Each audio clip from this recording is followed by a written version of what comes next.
Hello everyone.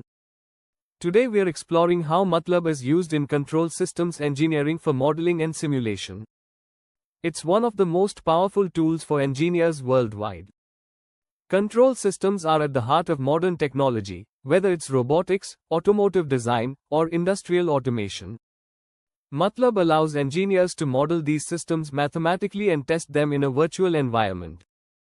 With features like Simulink, engineers can create block diagrams, simulate system behavior, and adjust parameters in real time. This helps predict how systems will perform before building physical prototypes. The benefit? Faster design, reduced costs, and improved accuracy. MATLAB makes it possible to test multiple scenarios, identify weaknesses, and optimize control strategies efficiently.